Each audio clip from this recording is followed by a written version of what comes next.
Alright, so we just got more Hawkeye gameplay from Marvel Rivals. And this video is about 5 minutes long, an in-depth video for his move list and his kit in the game. So we're going to take a look at that real quick. Let's see. We've taken an exclusive dive into Marvel Rivals with none other than Master Marksman Hawkeye. Much like his comic book persona, he wields a bow with unparalleled precision. I hope it's not too loud for you These guys. aren't just any arrows in his quiver. They're charged projectiles of doom that threaten to annihilate adversaries. Look at the map! Oh my goodness. That map looks large. But the Really low big. attack frequency and positioning demand a sniper's finest to unlock Hawkeye's full potential. Okay. So what you're saying is I actually need to know how to aim to play this hero. Gotcha. Hawkeye's arsenal is true to the Avenger we all revere, boasting the mightiest base attack strength of all new challenges I've seen, though he's also the most challenging to wield. Sniper aficionados, take note, this hero's for the steady-handed sharper shooter in you. Yep. He's going to be a very skillful hero for sure. His normal attack has 2 modes, which can be switched by the number keys 1 and 2. Piercing Arrow is your quintessential charged shot. Press and hold the left mouse button and the character will start to draw the bow and charge. At the same time, a circle will appear near the crosshairs and shrink rapidly. When it shrinks into a dot, purple electricity will begin to jump on the bow body, reminding the player that the power and attack distance of the bow are at the highest at this time. Okay. You know, just so it's... But the true artistry of Piercing Arrow lies in the passive ability Archer's Focus, maintaining your aim on your quarry during the draw, and the charge meter surges. Lose alignment and it plummets, demanding precision for that devastating impact. Only when both the upper and lower charging indicators reach the highest level, the arrow will be the most powerful. Okay. So it's kind of like...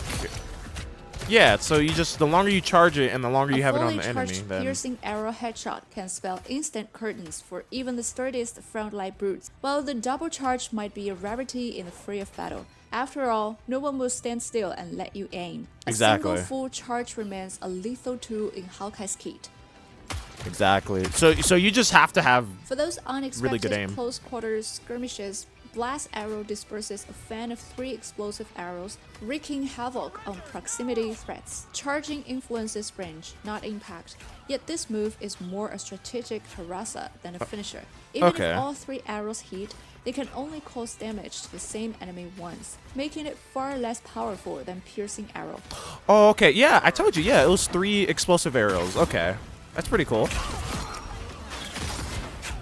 Hawkeye's skill set further expands with 2 bow-centric abilities. His E-key ability unleashes a swift piercing arrow that can double-tap foes, piercing through barriers like Doctor Strange's shield. Ooh, really? The ultimate, Hunter's Sight, is a game-changer. Enemies That's really in good. Hawkeye's view will leave several motionless after image as they move. Strike these after images to harm the real target. Oh, see, I knew it. It's exactly like Strange's ult. Yeah, where you shoot the after During this image. process, Archer's Focus will always remain fully charged, leaving foes with no place to hide. Look at that! That's so Don't cool. overlook Hawkeye's blade. His katana triggers 2 additional abilities. Crescent Slash knocks back enemies with a mighty swing, Ooh. Okay. while Ronin Slash deflects incoming projectiles, blocking all the damage taken, a true lifesaver when timed perfectly. Wait, it reflects projectiles? There's no doubt There's that no limit on Hawkeye that, in right? actual combat can play a very different role in the team depending on the player's ability. The basic attack method of charging a single shot is destined to make this a hero with considerable difficulty. Although Hawkeye has a good backhand self-protection ability with the help of double jump and the strong knockback of his shift key attack, the correct way to use him is obviously to find an opportunity to avoid the opponent's vanguard and use the powerful charge shot to take out the strategist or healing unit units in the Yeah. backfield. Capitalizing on his normal and right-click attacks bounce feature can devastate closely knit foes, and his E-key ability leaves no corner, whether behind Doctor Strange's shield or within the recess of a building, safe from his assault. Wow, you mean to tell me I can be behind Doctor Strange's shield or someone's like shield and then Hawkeye can just still shoot me? It's kind of crazy. That's pretty cool, actually. In actual combat, behemoths like Hawk and Freeman are prime targets for Archer's focus stacks. Yeah, absolutely. Like, I think the dive characters are definitely going to However, be... shield wielders like Captain America pose a significant threat. Yet, with shielding allies by your side, you are free to rain down havoc from a safe vantage point. Whether up front or from a distance, Hawkeye's presence is undeniable in the fray. That's so cool. Look at the map, man. Oh, that's IGN it. First will unveil more intel on Marvel Rivals come November. Keep your eyes sharp and your arrows sharper. Oh, wow. All right, that's really cool. Okay, the one ability that really got me was how he can pierce through shields and everything. That's pretty neat. And then also with his ultimate, I was 100% right with it. I wasn't exactly sure if it was gonna be like that, but the way it looked, I was like, yeah, it's probably like Strange's ult, where you have to shoot the after image to get, yeah. So like he can just pop this ult and then okay, what if he pops this ult, right? And you know he pops it, right? And then you run away. Will the after images still be there? So where he can still be able to shoot it? I mean, in this clip right here, he doesn't exactly like kill anyone because there's like so much going on, but I think that ult is pretty good. Pretty good.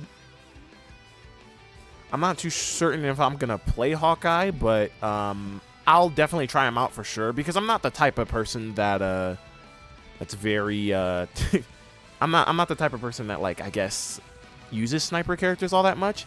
And if I play Hawkeye, oh yeah, I'm for sure gonna miss most of my shots. So yeah, that's gonna look terrible. You know, since I reacted to the Hawkeye in-depth trailer of his moveset and his kit, I'm gonna do the same for Moon Knight and Psylocke because why not? I don't know too much about his moveset, only from the obviously from the gameplay trailer, but in depth of it, I'm really curious to see how it is. So we recently had an exclusive trial of the new hero Moon Knight in Marvel Rivals. Moon Knight looks so clean. He's very good at causing area damage. His string attack methods, the left and right mouse buttons, unleash a deadly dance of ricocheting darts, while his Unk's unique gathering effect amplifies damage dealt to clustered foes. Bro, the ricochet is so insane. His high mobility is also very consistent with how we see him in the comics. He's good at looking down on the battlefield from a high position and finding the best blocking positions. Yeah, I think he has like a grapple as well and a glide. It's really cool. Bounce and glide are two very important keywords in Moon Knight's skill set. The former gives him a very special attack method and attack range, including the normal attack, crescent dart, and the right mouse button. Oh, okay, that can be blade, destroyed. Okay. Which can bounce between nearby enemies and cause damage multiple times. I feel like your placement on the... Hold on.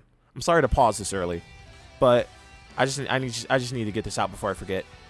Blade, which can... Hold on. But I feel like when it comes to this thing right here, I forgot what that thing's called. The thing that Moon Knight places down and then he like shoots at it. It ricochets everywhere. I didn't know it can be destroyed. I thought it had like... I don't know why I thought it had infinite health. That'd be a little bit broken, honestly, but... Dart, I'm glad it can be destroyed. Holy. Blade, which but it's can really bounce clean. between nearby enemies and cause damage multiple times.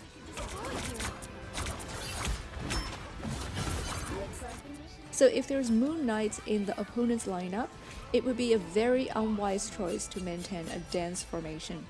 When the E key ability Ancient Ankh is activated, an Ankh will be thrown towards the crosshairs and inserted into the ground or wall, gently gathering enemies. Look at within that! range towards the He Ankh. just shredded Although him! the E ability itself only causes very little damage, a very valuable feature is that the player only needs to shoot at the Ankh's position. Then the dart will automatically ricochet to attack enemies within the Ankh's range, causing the same damage as a direct hit with a normal attack. And if the enemies are close enough to each other, the dart will ricochet again. Holy. 1 versus 1 duels don't truly capture the true might of the Moon Knight. When he wields his E key ability, which boosts long-range pull-in and bounce effects, it simplifies unleashing area damage and makes it a breeze to target foes lurking behind cover, tucked in building corners or protected by shields.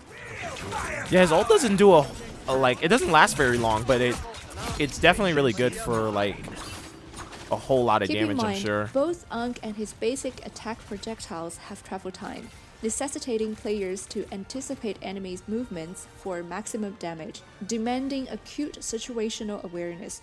While Moon Knight's 2 modes of attack might seem like harmless little darts, with the right execution, Moon Knight possesses devastating area damage. Oh my potential. gosh, look, oh my, that is nasty. Oh my, that is so, I knew what was coming. As soon as I saw this map and then I saw that corner, I was like, oh my gosh, I think I know what he's gonna do. So yeah, you can just put the little like, you can just put the little thing right there, the little glowing thing. I forgot what it's called, but, and you just hit it and look at that. Oh my gosh, the damage. Moon Knight's unparalleled agility takes center stage with his remaining 3 common abilities. First up, the versatile Rising Leap double jump adds height and grace to his leaps, making it a staple move in his arsenal. But that's just the beginning. With Moonlight Hook, Moon Knight can shoot a grappling hook to swiftly navigate the terrain, effortlessly reaching high vantage points or avoiding enemy attack in the blink of an eye. And when he takes to the skies, Night Glider becomes his ace in the hole. By holding the left shift key, Moon Knight unfurls his cloak, slowing his descent to a graceful glide. This move not only provides a tactical overview of the battlefield, but also allows him to pinpoint the precise moment and location to unleash his Ankh. His ultimate ability, Hand of Honshu, is a simple and brutal AoE ability. When activated, Moon Knight will raise Ankh, and a circular range indicator will appear in front of the character. At this time, pressing the attack key will immediately fly out from the rift calling down. Wait, did he ult twice? I'm sorry to pause it again, but did he ult 2 times? Or am I tripping? Hand of Honshu is a simple and no, that's the AoE enemy. ability. When Yeah, that's the activated, enemy. Moon Okay. Knight will raise I was gonna say. and a circular range indicator will appear in the front of the character. At this time, That's pressing so the cool. attack key will immediately fly out from the rift calling down the Hand of Honshu to attack all enemies within the effective range. The duration is not long, but the power is amazing. It continues the character's characteristics of being a master of causing area damage, and the effect is further improved with the gathering function of Holy. the E ability. The moon haunts you. I love that. Bro, let me play Moon Knight already. Is crucial for Moon Knight. His perspective from above acting as a tactical advantage to orchestrate the flow of battle. With his agile kit, he can swiftly descend upon the enemy and place an Ankh or retreat to reassess the fray. Walk it off, kid. Yeah, Moon Knight would be really good on like high ground areas like this. Capitalizing on his normal and right-click attack bounce feature can devastate closely knit foes, Look at that! Look at that! and his E key ability my leaves goodness. no corner, whether behind Doctor Strange's shield or within the recess of a building, safe from his assault. Unleashing the Hand of Honshu feels like embodying the very essence of Nightfall, a shadow draped over the battlefield that spells doom for those caught in his moonlit grasp. This sense of omnipresence is both exhilarating and formidable, cementing Moon Knight's role as a dark sentinel of Marvel Rivals. IGN First will release more new information about Marvel Rivals in November, so stay tuned. Holy. Moon Knight looks so awesome in this game. Oh my god. I'm for sure gonna play Moon Knight. 100%. I have to. I literally have to. Yeah, I really love his gameplay, his design, everything. It's so good. Yeah, oh my goodness. This game needs to come out already. I already know by the time I upload this is going to be like almost time for the game to come out, but who knows? Who knows? Yeah, but this right here is probably my favorite thing about Moon Knight is how he can hold like corners and tight with the right spaces. Execution, Moon Knight Like, look at possesses this. devastating area damage potential. Look at that. What? Moon Knight's unparalleled Like, you literally can't go into any closed space with Moon Knight. He's gonna absolutely destroy you. Wow, this character is so good, so great. Can't wait to play him. All right, at the time of making this recording, I have watched the Moon Knight gameplay trailer and also the Hawkeye gameplay trailer as well, but I have not seen Psylocke's. I've seen her main trailer when they announced her, but I didn't see the full in-depth gameplay trailer, so we're gonna look at that right now. I don't know too much about her moveset or anything like that, so this is all gonna be a bit of a surprise for me, so let's get into it. We recently had an exclusive trial of Psylocke, the new hero of Marvel Rivals. Her agile movements and powerful attack power left a deep impression on me. She's a very threatening output character to the back row. Next, please watch our recorded skill demonstration and actual combat video. Okay.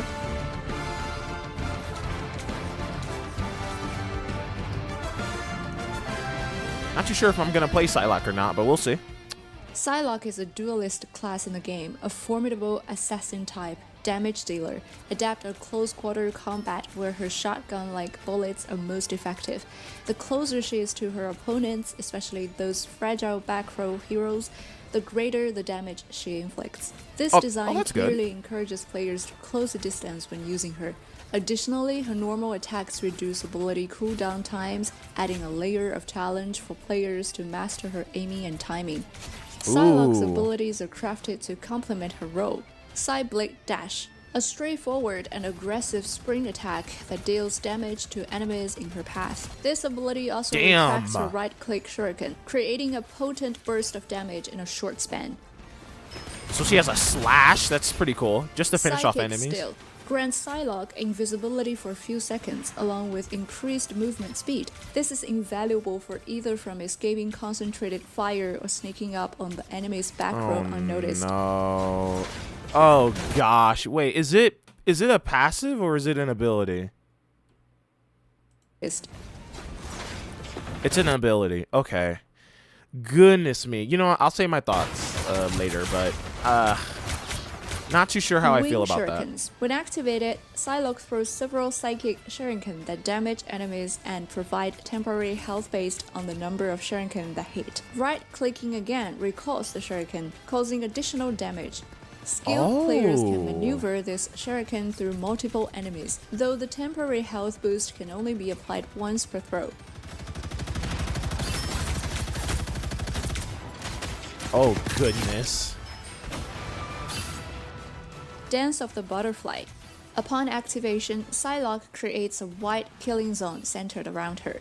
She automatically targets and launches powerful slashes at random enemies within the zone.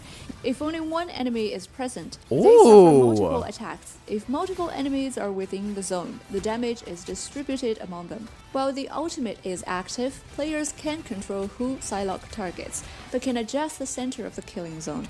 This forces opponents to use all their movement abilities to escape quickly.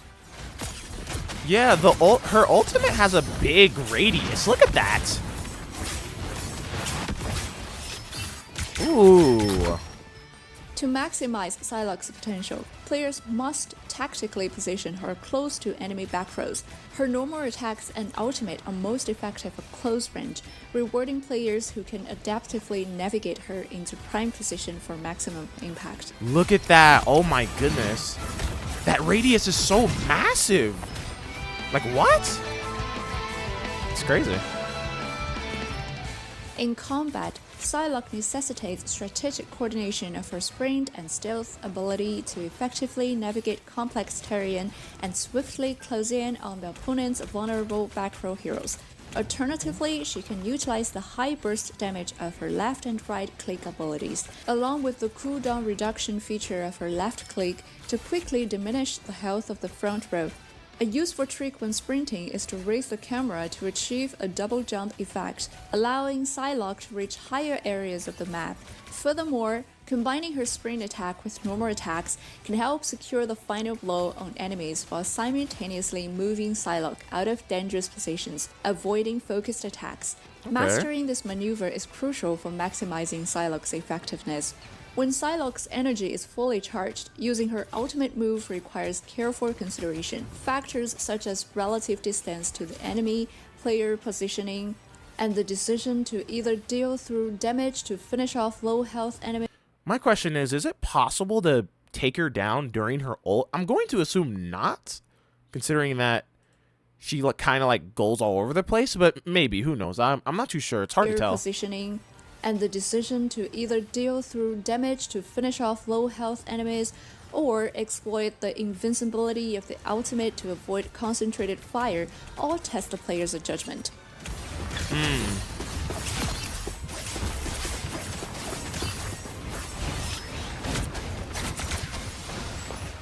Overall, Psylocke demands precise shooting accuracy, in-depth familiarity with the map, and impeccable timing in using her sprint ability. Players must approach her as a ninja rather than a warrior to fully understand her position and role in battle effectively.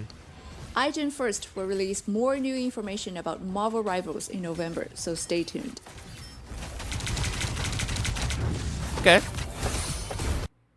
So overall, I think Psylocke looks pretty cool in this game. Like, this is probably one of my favorite designs of Psylocke, like, ever. Looks really nice. The one thing I'm a little confused... You know what? Hold on. Let me rewatch it again. The greater the damage she inflicts. This design clearly encourages players to close a distance layer of challenge for players to master her aiming and timing. Psylocke's abilities are crafted to complement her role. Psyblade Dash, a straightforward and Okay, so yeah, the one thing I'm a little bit concerned about is just her invisibility ability, because I'm not too sure how I'm gonna feel about this in game, but I'll just have to see. I could be entirely wrong. Maybe it's not too much of a hassle, but it's pretty cool nonetheless. I think Psylocke's moveset is pretty neat. And especially with the whole, like, shuriken she throws, and then she's able to, like, bring them back. I think that's really cool. And her ultimate, like I mentioned before, like, it's a big, really big radius. That's for sure. But it doesn't look like it deals ton. Well, no, actually, it depends how many targets she's targeting. Because we see here that she's mainly targeting Adam Warlock and whoever's right here. Yeah, she kills both of them. Okay. She does like a few slashes here and there. But overall, Psylocke, pretty cool character. I'm not too sure if I'm going to play her, but I'll definitely try her out. I'm mainly excited for Moon Knight in all honesty. But, I'll definitely try out Psylocke to see, who knows if I like her or not.